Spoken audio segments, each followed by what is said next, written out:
Steve, are you ready? Yes, sir. Action!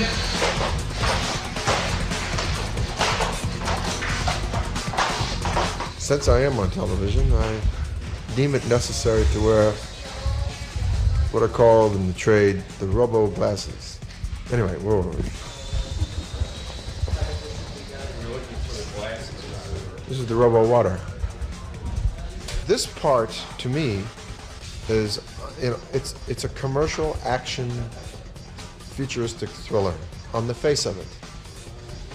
But at the heart of it, the thing that attracted me to it, and I can even be so bold as to speak for Paul because it's the thing that attracted it to him, and what attracted us to each other. At the heart of it is about the discovery of what it is to be human.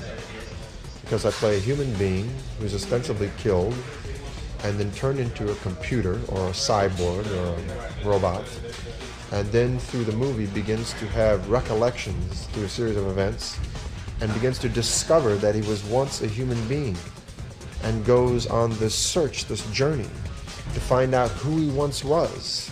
And it's a little fable, sort of like Beauty and the Beast, about the search for the soul. That's at the core of this film. It's not about, you know, a bionic man or a bionic woman. It's not about a human-looking thing with mechanics inside, right? It's about a mechanical thing with a human inside. I mean, that's the twist here. Also, this is all very original and unique. Ain't nobody seen this stuff, you know, since Gort. You know where Gort's from? Trivia question for all you science fiction. Yes, sir. Barada Nikto, yes, sir. A great film by Robert Wise. The Day the Earth Stood Still. But this is much more developed. You know, it's much, it's much more sophisticated than the 1950s robot. The difference is, though, as opposed to just a science fiction action or thriller film, is this story of humanity inside. The morality tale. You know, there's a little allegory in this thing. It's not just an action film.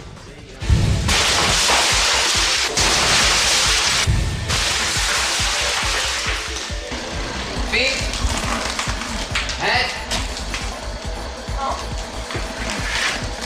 I'm a little teapot. Anyway, these guys, they work bloody hard.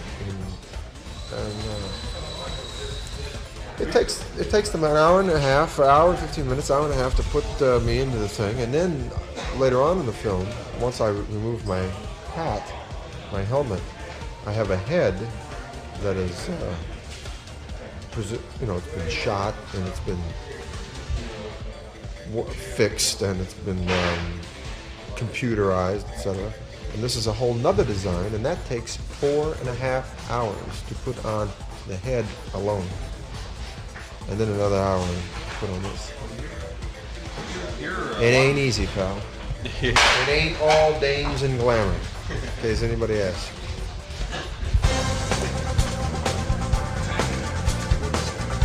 So, Stefan in there is the gaffer, or like a crew chief.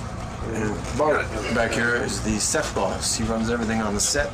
Needs to be done.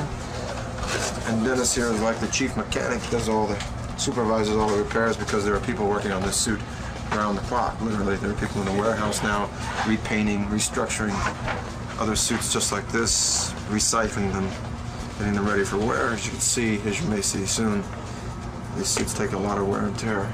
Every once in a while, one of these guys works a little bit longer than usual. And I stand here for a while, and all of a sudden I go, what the hell's going on?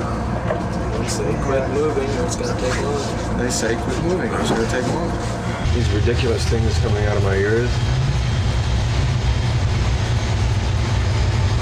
are just ridiculous things coming out of my ears. Actually, they're pieces of robo paper. This robo paper keeps the robo hat off my ears so I can listen to what in the world's going on around me.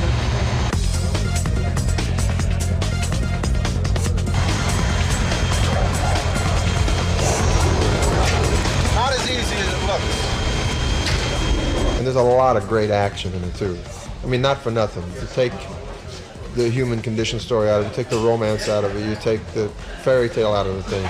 There's a lot of great action, and it's being shot in such a way, as I said before with Paul and Yost. It's being shot in a style that I've never seen an action picture shot. So that's basically what the initial draw will be. And then when they walk away, they'll say, "God, it was a great action movie," and yet it was very moving and tender and sweet and wonderful and and curious.